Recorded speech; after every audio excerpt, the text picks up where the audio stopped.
ആലപ്പുഴയിൽ വൈകല്യങ്ങളോടെ ജനിച്ച കുഞ്ഞിന്റെ ചികിത്സ പൂർണ്ണമായും സൗജന്യമാക്കി. നമസ്കാരം, കൊട്ടാരക്കര മീഡിയയിലേക്ക് സ്വാഗതം. ആലപ്പുഴയിൽ വൈകല്യങ്ങളോടെ ജനിച്ച കുഞ്ഞിന്റെ ചികിത്സ പൂർണ്ണമായും സൗജന്യമാക്കി.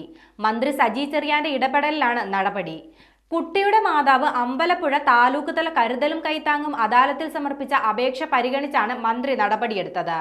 മെഡിക്കൽ കോളേജിലെ ചികിത്സയാണ് ആവശ്യമെന്നും ഇത് നടപ്പിലാക്കുന്നതിന് DMOയെ ചുമതലപ്പെടുത്തിയതായും മന്ത്രി അറിയിച്ചു. നേരത്തെ കുഞ്ഞിന്റെ ചികിത്സ സർക്കാർ ഏറ്റെടുക്കാത്തതിൽ വ്യാപക വിമർശനം ഉയർന്നിരുന്നു.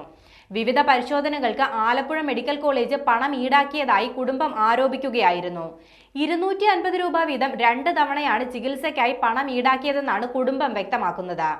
ടാക്സി ഡ്രൈവറായ കുഞ്ഞിന്റെ പിതാവ് അനീഷ് മുഹമ്മദിന് ജോലിക്ക് പോകാൻ കഴിയാത്ത അവസ്ഥയിൽ ചികിത്സയ്ക്കായി പണം ഈടാക്കുന്നത് ഏറെ ബുദ്ധിമുട്ട് സൃഷ്ടിക്കുന്നതായി കുടുംബം പറയുന്നുണ്ട്.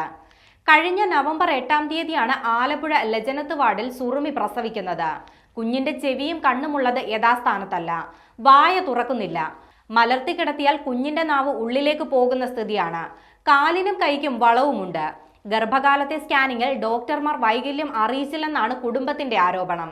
സംഭവത്തിൽ ആലപ്പുഴ സൗത്ത് പോലീസിൽ നൽകിയ പരാതിയിൽ വനിതാ ശിശു ആശുപത്രിയിലെ സീനിയർ ഗൈനക്കോളജിസ്റ്റുകളായ ഡോക്ടർ ഷേർലി, പുഷ്പ എന്നിവർക്കെതിരെയും സ്വകാര്യ ലാബിലെ 2 ഡോക്ടർമാർക്കെതിരെയും കേസെടുത്തിട്ടുണ്ട്.